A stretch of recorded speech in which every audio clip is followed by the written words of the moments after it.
잠언 23장 10절에서 11절 말씀입니다. 옛 지계석을 옮기지 말라 하는 말씀입니다. 10절 11절 말씀 제가 받들어 읽겠습니다. 옛 지계석을 옮기지 말며 고아들의 밭을 침범하지 말지어다. 대저 그들의 구속자는 강하시니 그가 너를 대적하여 그들의 원한을 풀어주시리라. 아멘. 옛 지계석을 옮기지 말라 하는 말씀은 잠언 22장에서 또 한번 우리가 살펴본 말씀입니다. 사실은 똑같은 주제인데 관점을 조금 달리해서 말씀을 묵상했습니다.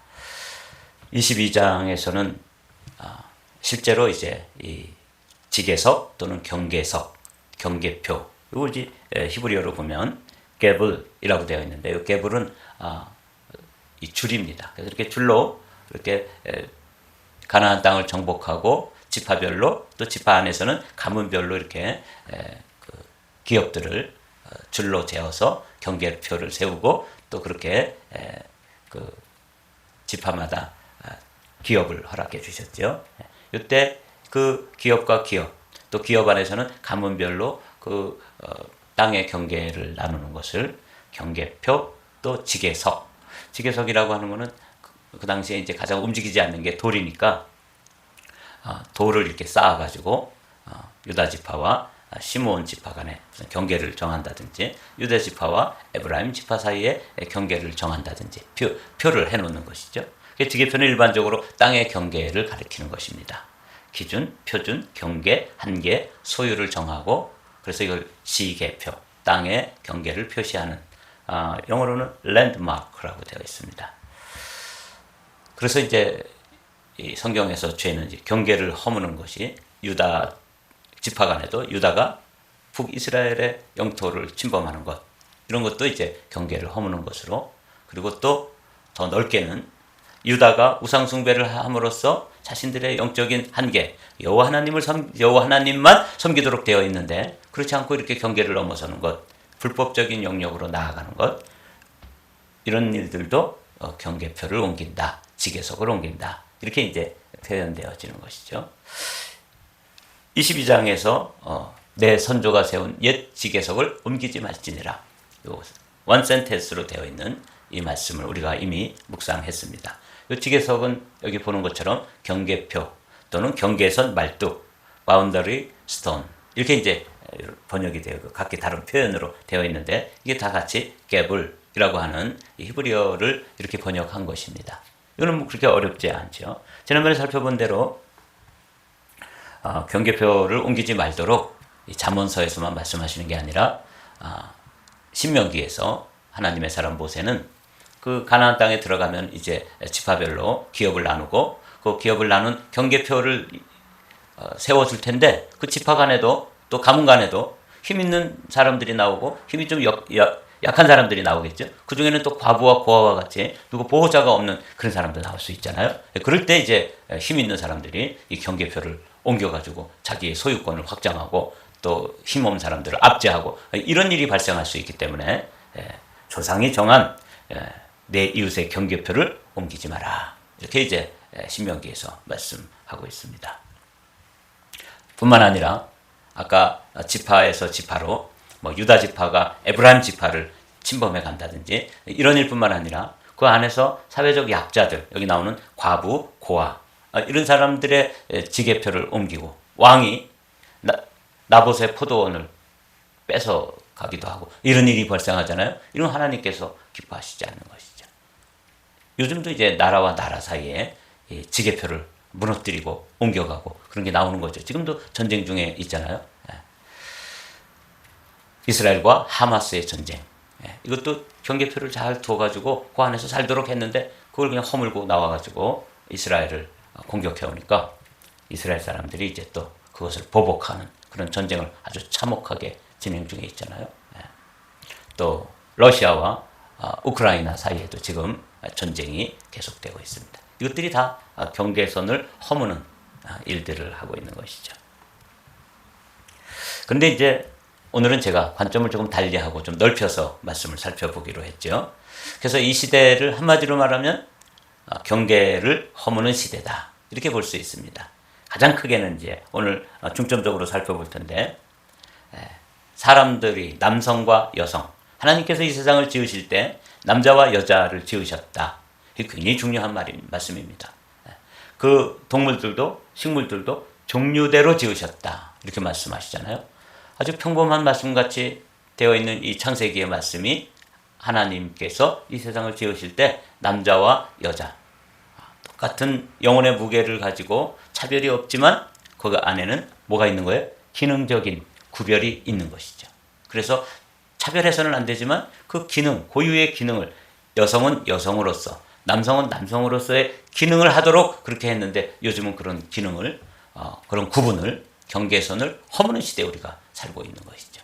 그래서 사람들 간의 기본적인 성의 경계도 무너뜨리고 또 첨단 그 과학에서는 여기 보면 동물과 동물, 식물과 식물 사이에 그 질서가 있잖아요. 그런 것도 무너뜨리는 거예요.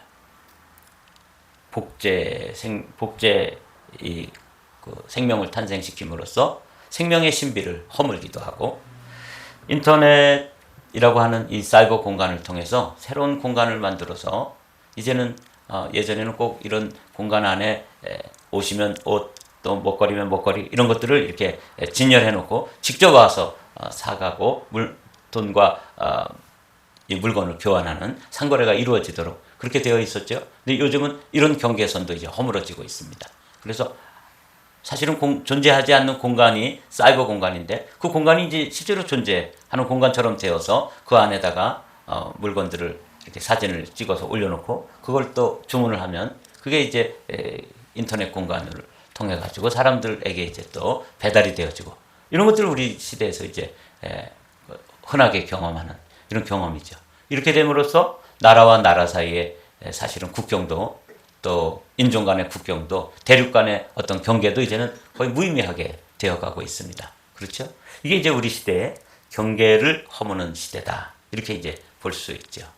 그 하나님께서 만들어 놓은 이 경계가 꼭 땅에 이렇게 랜드마크로 되어 있는 지계표, 지계석만 이렇게 움직이는 게 아니라 실제로는 이 세상에 만들어 놓은 질서들이 그 경계가 허물어지고 있는 시대에 우리가 살고 있습니다. 남자와 여자 사이에, 또 사람과 동물 사이에, 동물과 동물 사이에 그리고 이런 공간도 이제는 사이버 공간이라고 하는 공간이 만들어짐으로써 이 공간 자체도 이게 어느 게 진짜 공간인지 좀 혼란스러운 이런 시대에 우리가 지금 살고 있어요. 그래서 한마디로 이 시대가 경계가 허물어지는 시대, 경계가 무너지는 시대에 살고 있습니다. 그러나 하나님은 우리에게 이런 경계선을 아주 분명히 둔 것이 하나님의 질서입니다.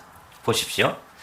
시편 74편에 보면 낮도 주님의 것이요 밤도 주님의 것입니다. 주님께서 달과 해를 제자리에 두셨습니다. 주님께서 땅의 모든 경계를 정하시고 여름과 겨울도 만드셨습니다. 이 시편 기자는 하나님께서 계절이면 계절, 이 천체면 천체, 그리고 그것들을 통해서 이루어지는 낮과 밤의 질서 이런 것들을 하나님께서 질서 있게 그래서 이 세상을 영어로 표현할 때 이제 이 세계를 코스모스라고 그러잖아요.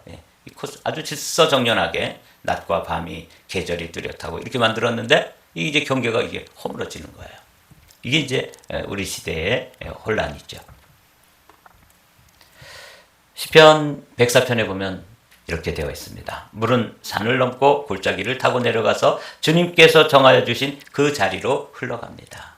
주님은 경계를 정하여 놓고 물이 거기를 넘지 못하게 하시며 물이 되돌아와서 땅을 덮지 못하게 하십니다. 여러분 우리는 토요일마다 이제 또 산타모니카 비치에 이렇게 가서 맨발 걷기도 하고 그 해변에서 이렇게 정말 아름다운 해변입니다.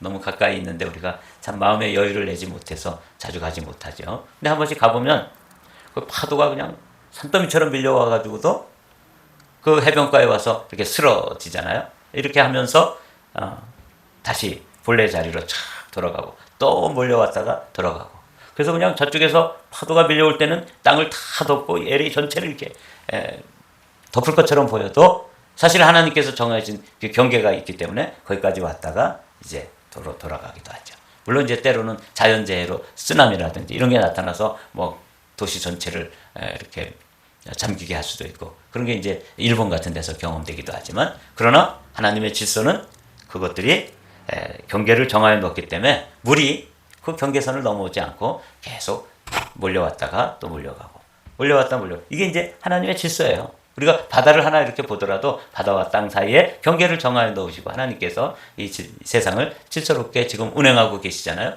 근데 이 시대는 그런 경계들을 허문단 말이죠. 인터넷이라고 하는 것, 첨단 과학을 통해서 또 사람들 사이에 죄를 통해서 동성연애라든지 이런 걸 통해서 이런 것들을 허물어가는 시대에 우리 로마서에 있는 말씀을 좀 보면서 오늘 말씀을 정리하려고 합니다. 창세로부터 그의 보이지 아니하는 것들 곧 그의 영원하신 능력과 신성이 그가 만드신 만물에 분명히 보여 알려졌나니 그러므로 그들이 핑계치 못할지니라. 이 질서, 하나님의 이 경계의 질서가 만물에 다 사실은 드러나 있다는 것이죠. 식물이면 식물, 동물이면 동물, 또 사람이면 사람, 남자와 여자 사이에 그런 아주 조화로운 질서가 하나님의 능력과 신성이 다 드러났기 때문에 이게 뭐 핑계할 수가 없다는 거죠. 그러나 사람들은 하나님을 알되 하나님을 영화롭게도 하지 아니하며 감사하지도 아니하고 오히려 그 생각이 허망해지며 미련한 마음이 어두워졌다. 사람들의 마음이 이 경계선이 허물어지는 시대를 사도 바울은 사람들의 마음이 깜깜해졌다고 생각하는 거예요. 이 질서를 무너지는 것을 어두워졌다 이렇게 되죠. 스스로 지혜 있다 하나 어리석게 되어 썩어지지 아니하는 하나님의 영광을 썩어질 사람과 새와 짐승과 기어다니는 동물 모양의 우상으로 바꾸었느니라. 이렇게 변경이 된 거죠. 경계가 허물어진 거죠. 그래서 원래 개불이라고 하는 이 경계선, 이 끈이라는 뜻인데 그 경계선을 다 이렇게 정해놨는데 그 지파 간에 또는 지파 안에서의 가문별로 경계선이 정해져 있을 뿐만 아니라 더 넓게 보면 이 우주 전체에 하나님의 질서가 동물이면 동물, 식물이면 식물, 사람 사이에 이런 경계선이 다 질서롭게 되어 있는데 사람들의 마음이 어두워지고 어리석게 되면서 이런 경계선들이 무너져 내리는 거죠. 그러므로 하나님께서 그들을 마음의 정욕대로 더러움에 내버려 두사 그들의 몸을 서로 욕되게 하셨으니 이는 그들이 하나님의 진리를 거짓 것으로 바꾸어 피조물을 조물주보다 더 경배하고 섬김이라. 주는 곧 영원히 찬송할 이시로다. 아멘. 사도 바울은 보니까 사람들이 자신의 어떤 그 욕심, 정욕대로 해서 그걸 따라가면서 경계선을 무너뜨리고 있더라는 거죠. 남자와 여자 사이에 하나님께서는 남자를 지으시고 여자를 또 지으시고 이렇게 하면서 아주 아름다운 성을 만드셨는데 그 성의 경계선을 무너뜨리는 거예요. 이게 이제 인간의 죄지요. 이 때문에 하나님께서 그들을 부끄러운 욕심에 내버려 두셨으니 곧 그들이 여자들도 순리대로 쓸 것을 바꾸어 영리로 쓰며 그들과 그와 같이 남자들도 순리대로 여자 쓰기를 버리고 서로 향하여 음욕이 불릴 듯하며 남자가 남자와 더불어 부끄러운 일을 행하여 그들의 그릇 때문에 상당한 보응을 그들 자신이 보았느니라. 이 시대에는 하나님께서 밭에 알곡을 심어놨는데 마귀는 거기에 와가지고 가라지를 덧뿌려 놓는다. 이게 경계선을 무너뜨리는 거죠. 뿐만 아니라 하나님께서 아름다운 남성과 또 귀한 여성을 이렇게 만들어 놓으셨는데 이런 것들도 순리대로 남성과 여성 이렇게 아름다운 성을 선용하지 못하고 그래서 후손을 만들어가고 또 인류가 번성해가고 이르도록 성을 우리에게 선물로 주셨는데 이것을 악용하고 오용하고 또 욕되게 사용해가지고 그것을 쾌락의 도구로만 사용하는 이 시대. 동성연애의 가장 큰 문제는 뭐냐면 그거 뭐 에이즈가 걸린다 이런 것도 뭐 문제겠지만 아주 가장 중요한 문제는 하나님의 질서를 무너뜨리고 그걸 통해서는 종족이 보존되지 않는 거예요. 성의 가장 귀한 것 그런 기능 중에 하나는 뭐냐면 사람이 사람을 낳는 것이 생육하고 번성하도록 그렇게 되어 있잖아요. 근데 이런 것들을 무너뜨리는 거죠. 그래서 순리를 영리로 쓴다. 그래서 부끄러운 일을 행하면서도 이 시대가 이렇게 무너져 내리는 것이죠. 성도란 이 경계선을 지켜가는 사람들입니다. 오늘 잠언에서 옛 지계석을 옮기지 마라 하는 걸 이 잠언 22장에서도 또 23장에서도 반복해서 말씀하시는데 오늘은 좀 관점을 넓혀서 이 시대가 경계선이 막 허물어져 가고 있습니다. 그러나 우리 믿음의 사람들은 이런 경계선을 지켜내는 거죠.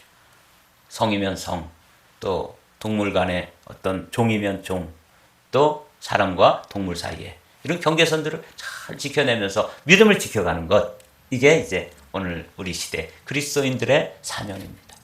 어떤 교회에 이렇게 제가 요즘 자주 들어가서 보는 교회 어떤 목사님은 이 동성연애에 대해서 아주 목숨 걸고 참 처절하게 이렇게 동성연애에 대해서 반대하고 싸워내고 그것을 또 법을 나라에서 법을 차별금지법이라고 하는 이 동성연애를 허용하는 법이에요. 이런 법들을 만들어 가지고 그러는데 우리나라에서도 계속해서 그 법을 수차례 걸쳐서 이제 통과시키려고 그렇게 하고 있거든요. 국회의원들을 뽑아놨더니 법을 만드는 사람들이 그 차별금지법을 어떻게든지 통과시켜가지고 이 경계선을 허물고 하나님의 이 질서를 무너뜨리려고 하는데 그 교회 목사님은 그렇게도 그 일을 전국적으로 목사들을 깨워내고 성도들을 깨워내고 교회 성도들이 동원되어서 그 일을 이렇게 막아서는 그런 모습 보면서 저 목사님은 정말 깨어있는 목사님이시다 이런 생각을 하게 하는 그런 목사님 계세요. 이름이 박한수 목사님인데 좀 참 저보다도 비슷한 연배이거나 조금 아래이신 것 같은데 참 존경이 됐어요. 귀하다 이런 생각이 들어요. 이 시대의 교회가 하나님이 만드신 이 질서 마치 이 산타모니카에 있는 파도가 이 땅을 넘어오지 못하도록 경계를 정했더니 그냥 늘 그 경계 안에 머물러 있잖아요. 그런데 이게 무너져 나와가지고 그 경계선을 넘어오면은 그 빛의 아름다운 건물들이라든지 이 LA의 이 도시까지도 다 삼켜버릴 수 있는 거예요. 근데 그럼 물이 경계선을 넘는 것보다 더 무서운 게 뭐냐면 성과 성 사이에 남성과 여성 사이에 경계선을 허물어가지고 쓰나미처럼 밀려오는 것이 동성연애의 파도입니다. 사랑하는 성도 여러분, 이게 벌써 구약 성경에도 있지만 신약 시대 사도 바울 시대에도 이런 일들이 있었는데 우리 시대에는 이게 아주 드러내놓고 커밍아웃 해가지고 난리들을 치고 있는 것이 우리 시대의 모습입니다. 사랑하는 성도 여러분, 그리스도인이란 이런 경계선 하나님이 만드신 이 하나님의 질서의 세계를 믿음으로 지켜가면서 우리 시대를 지켜가는 것, 이 교회의 사명이고 또 성도의 사명이다. 오늘은 경계선이라고 하는 이 단어를 조금 더 지경을 넓혀서 함께 살펴보면서 우리 시대 교회의 사명을 생각해 보았습니다. 성도란 경계선을 지켜가는 사람들이라고 정의를 내려놓으시고 늘 이 믿음의 경계선을 지키는데 승리하게 되시기를 주님의 이름으로 축복합니다.